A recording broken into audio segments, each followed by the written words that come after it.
प्यारे बच्चों, मैं Jeevanlal Sharma government girls higher secondary school Jagdalpur Bastar से ये मेरा तीसरा वीडियो है। इससे पहले भी मैंने 2 वीडियो बनाए हैं जिसमें इलेक्ट्रोस्टैटिक्स के बारे में मैंने कुछ पोर्शंस लिए थे।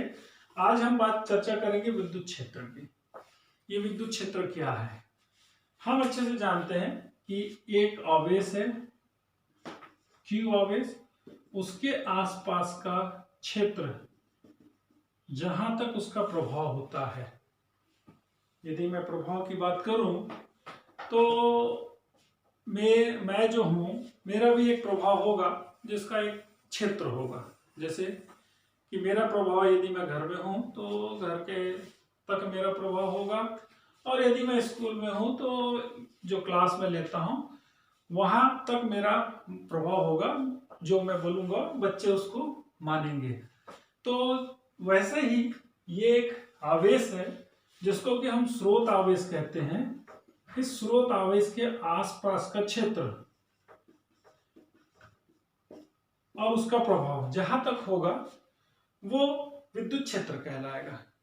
इसी में अगर मैं उदाहरण लूं तो बहुत सारे लोग ऐसे होते हैं जिनका अलग अलग प्रभाव रहता है। कुछ सेलिब्रिटीज होते हैं जिनका प्रभाव बहुत दूर तक होता है।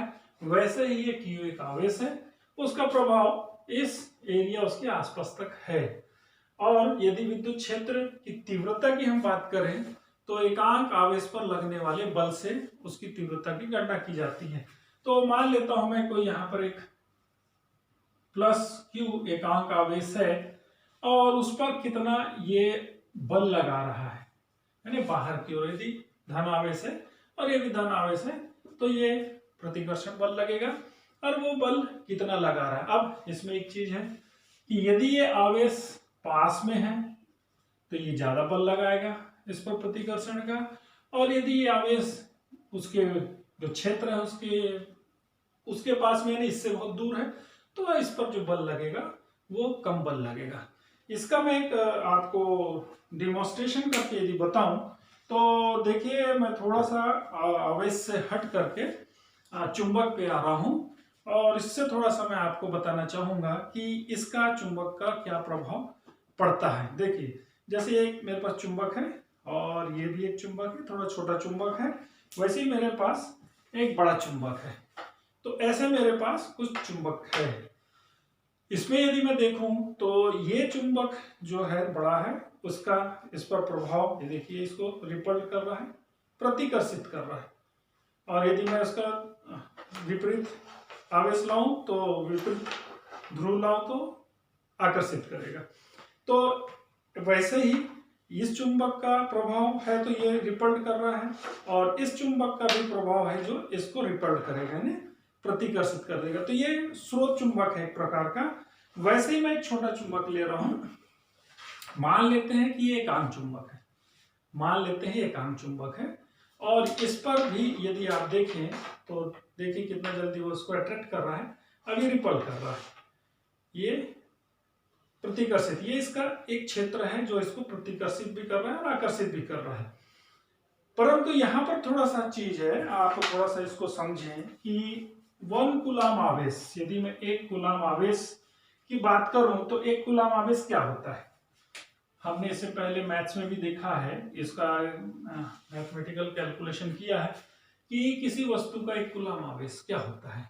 तो इसका जो आंसर आता है Q is equal to 6.25 into 10⁻18 electron. यानी 1 कूलाम आवेश कहने का मतलब या तो 6.25 इंटू 10⁻18 कूलाम किसी वस्तु पर इलेक्ट्रॉन्स आएंगे तो वो ऋणात्मक आवेश बनेगा, और यदि जाएंगे तो वो धनात्मक आवेश बनेगा। इसका कैलकुलेशन हम कर चुके हैं, पिछले वीडियो में आप देखेंगे तो उसमें हमने कैलकुलेशन किया है।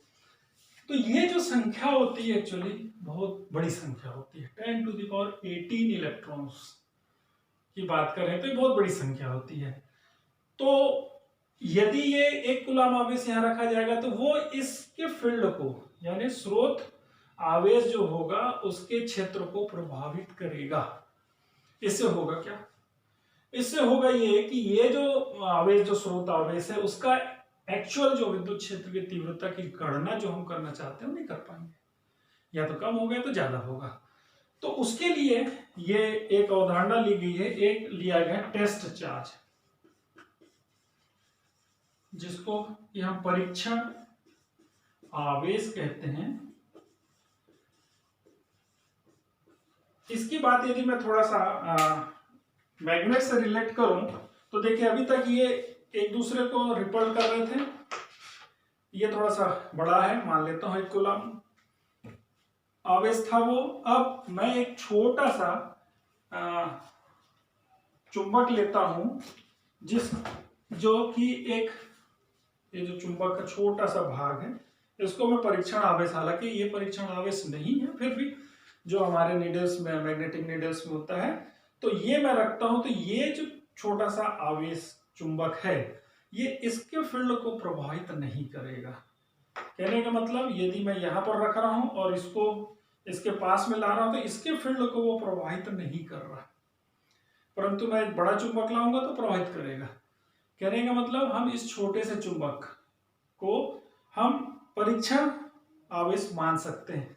ये इसको रिपल खींचेगा, ये परीक्षण आवेश हम इसको मान रहे हैं, हम इसको परीक्षण आवेश मान लें तो ये इसको खींच रहा है, परंतु ये छोटा सा चुंबक जो है वो इसके क्षेत्र को प्रभावित नहीं कर रहा। तो इसको हम एक प्रकार से परीक्षण आवेश की कल्पना कर सकते हैं, और ये परीक्षण आवेश से विद्युत क्षेत्र की तीव्रता, वैसे मैग्नेटिक में भी हो, मैग्नेटिक फील्ड की तीव्रता हम निकाल सकते हैं। तो यहां पर हम लेंगे परीक्षण आवेश से, यदि हम उसका परिभाषित करना चाहें किसको, विद्युत क्षेत्र की तीव्रता को, तो हम परिभाषित करेंगे विद्युत क्षेत्र की तीव्रता। इसके लिए जो E का मान आएगा वो होगा E = F/Q0। कहने का मतलब विद्युत क्षेत्र की तीव्रता जो होगी उस परीक्षण आवेश, यदि मैं इसको Q0 लूं, परीक्षण आवेश मान लूं, तो इस परीक्षण आवेश पर लगने वाला, धनात्मक ऋणात्मक दोनों हो सकता है, तो इस धनात्मक परीक्षण आवेश पर लगने वाला बल और उसका जो परिमाण का जो रेशियो है, अनुपात है, यानी फोर्स पर Q0 कूलम, तो उससे परीक्षण आवेश का जो अनुपात होगा वो कहलाएगा विद्युत क्षेत्र की तीव्रता। तो ये हम परीक्षण आवेश से इसको परिभाषित कर सकते हैं, और ये जो परीक्षण आवेश होगा इसके फील्ड को चूंकि प्रभावित नहीं करेगा, इसीलिए जो भी इसका वैल्यू होगा इसकी और इसका उसका कैलकुलेशन आपको एग्जैक्ट मिल जाएगा, इसलिए इस परीक्षण आवेश की परिकल्पना की गई है। अब हम देखते हैं कि इस परीक्षण आवेश से इसका जो विद्युत क्षेत्र की तीव्रता जो हमने कैलकुलेशन की, ये एक सदिश राशि है। पहले बात, ये राशि एक सदिश राशि जो कि जो फोर्स होता है वो सदिश राशि होती है, पहला। दूसरा, इसका यदि हम मात्रक निकालना चाहें तो हम मात्रक निकाल सकते हैं। विद्युत क्षेत्र का मात्रक आपको अच्छे से पता है, फोर्स का मात्रक जो होता है, अगर ऐसा ही सिस्टम में लें तो ये मिल जाएगा E = F/Q0। अगर उससे लें तो ये मिल जाएगा न्यूटन पर कूलम, ये इसका मात्रक मिल जाएगा आपको, न्यूटन पर कूलम। और इस मात्रक से यदि आप वीवी सूत्र निकालना चाहें तो आप वीवी सूत्र भी कैलकुलेशन कर सकते हैं। पहला मात्रक, फिर वीवी सूत्र कैसे कैलकुलेशन कर सकते हैं, फोर्स को लेते हैं मास इनटू एक्सीलरेशन, अगर हम इससे कैलकुलेट करें, और कूलम का तो IT से आप ले सकते हैं, Q = IT। तो इससे आपको मिल जाएगा मास का M और एक्सीलरेशन का LT-2 डिवाइडेड बाय AT। इससे वीवी सूत्र आप निकाल सकते हैं, तो ये मिल जाता है आपको MLT-3A-1। ये इसका आपको वीवी सूत्र कैलकुलेट हो सकता है। तो हमने अभी ये विद्युत क्षेत्र की तीव्रता और परीक्षण आवेश, इससे यदि हम जो कूलम्ब्स का वैक्यूम वर्क का नियम है उससे किसी r दूरी पर स्थित किसी बिंदु पर विद्युत क्षेत्र की तीव्रता की गणना करना चाहते हैं तो हम कैलकुलेट कर सकते हो भी। मान लेते हैं Q आवेश है यहाँ पर स्रोत आवेश और उससे r दूरी पर एक Q0 परीक्षण आवेश हमने लिया, उसका एक फील्ड होगा, एक विद्युत क्षेत्र होगा और इस विद्युत क्षेत्र के अंतर्गत Q0 परीक्षण आवेश लिए हैं और Q हमने स्रोत आवेश लिया है। तो हमको अच्छे से पता है कूलम्ब्स का वैक्यूम वर्क का नियम जो हम लागू करते हैं, इस Q आवेश के कारण इस पर लगने वाला बल प्रतिकर्षण बल है बाहर की ओर, तो जो लगने वाला बल कूलम्ब का वैक्यूम वर्क का नियम जो होता है उससे हम कैलकुलेट करें तो उसका मान होता है 1/4πε0 Q0 बाई r²। ये पहले भी हमने कैलकुलेट किया है। इससे यदि हम विद्युत क्षेत्र की तीव्रता निकालना चाहें तो विद्युत क्षेत्र की तीव्रता क्या मिल जाएगा, E = F/Q0। तो इससे यदि हम कैलकुलेट करें तो वैल्यू मिलेगी आपका 1/4πε0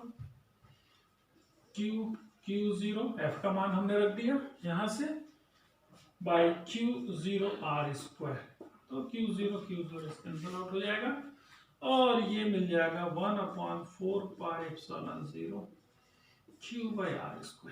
ये E की गणना की जा सकती है, कैलकुलेशन किया जा सकता है यदि किसी बिंदु पर हम विद्युत क्षेत्र की तीव्रता की गणना करना चाहें तो ये पोर्शन हमने अभी लिया है। अब इससे रिलेटेड मैं एक प्रॉब्लम लेता हूं जिससे आपको विद्युत क्षेत्र की तीव्रता की गणना कैसे की जाती है किसी बिंदु पर उस पर हम चर्चा करेंगे।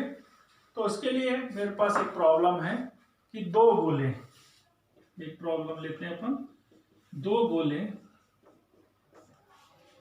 जिनमें 20 माइक्रोकूलम तथा 80 माइक्रोकूलम आवेश है, एक दूसरे से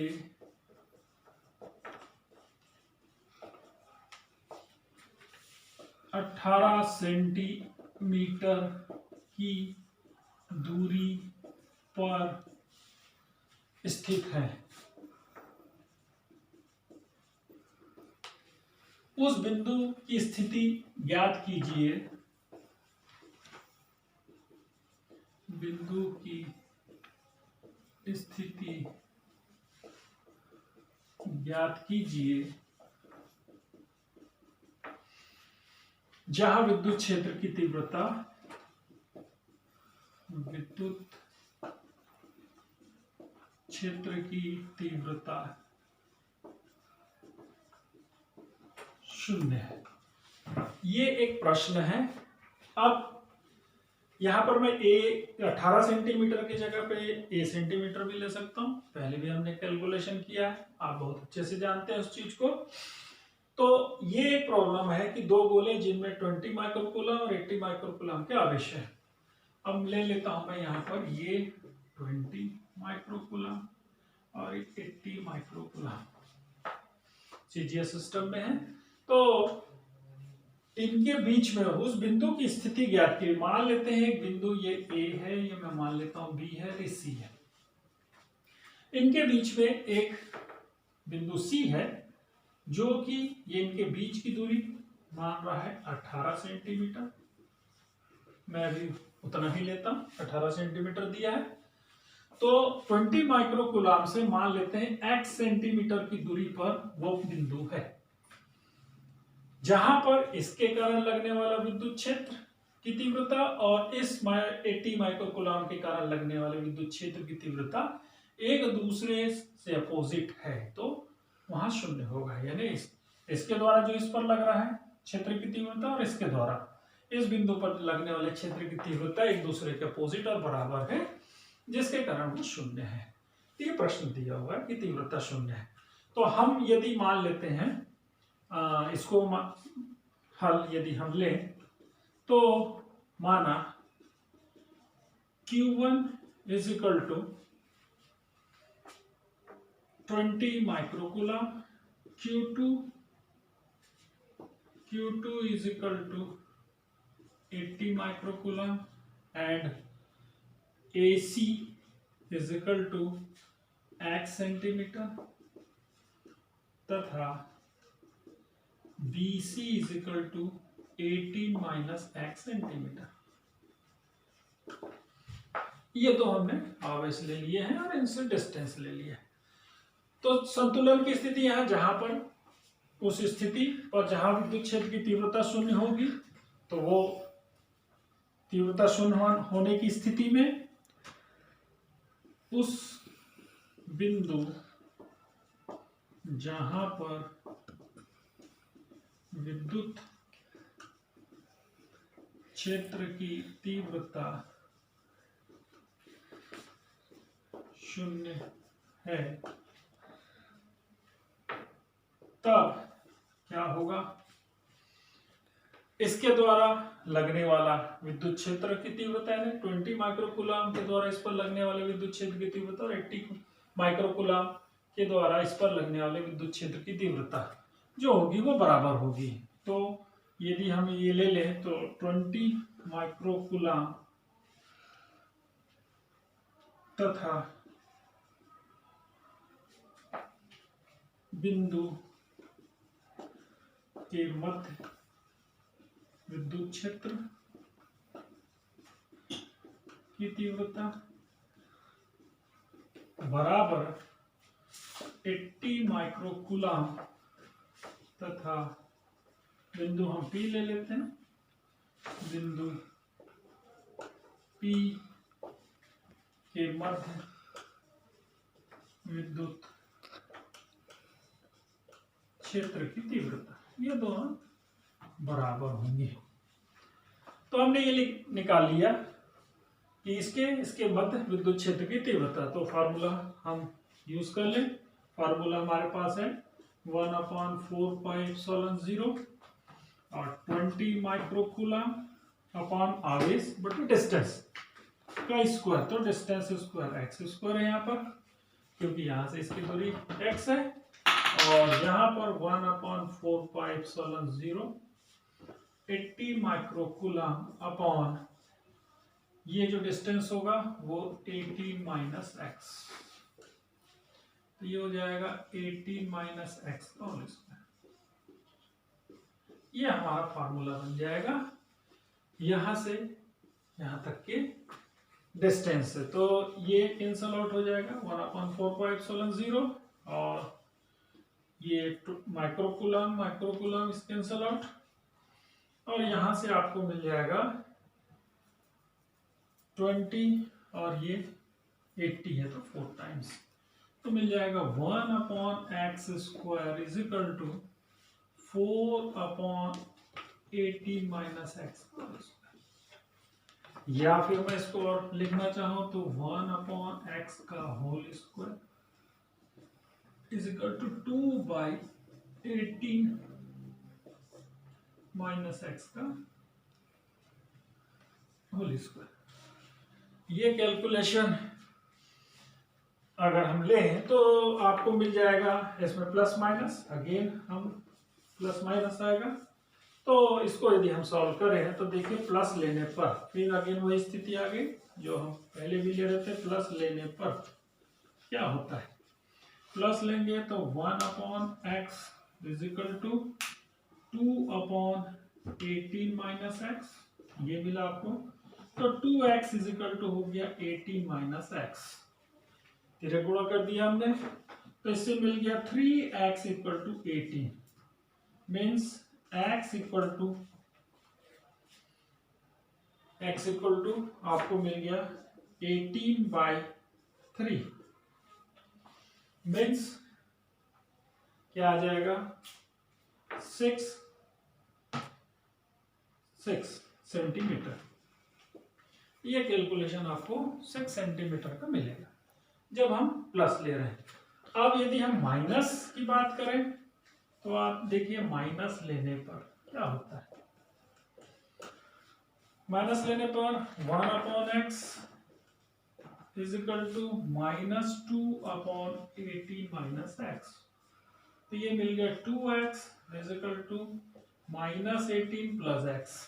सॉल्व करने पर तो ये हो जाएगा x इज इक्वल टू, ये इधर गया तो -18, जो कि पॉसिबल नहीं है। किसी भी स्थिति में -18 सेंटीमीटर पॉसिबल नहीं है, तो ये आंसर तो नहीं होगा। हमारा एक्चुअली आंसर 6 सेंटीमीटर इन दोनों के बीच की स्थिति मिलेगी कि 20 माइक्रोकूलम से 6 सेंटीमीटर की दूरी वो दूरी होगी जहां पर विद्युत क्षेत्र की तीव्रता 0 है। तो ये मैंने एक प्रॉब्लम लिया। इसी से रिलेटेड आप बहुत सारे प्रॉब्लम्स ले सकते हैं, जैसे यहाँ पर और चेंज कर दीजिए।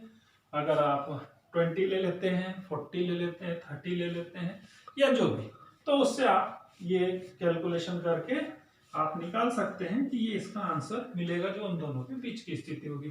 तो नेक्स्ट टाइम अब हम इससे आगे का जो पोर्शन होगा उसको हम देखेंगे। Thank you.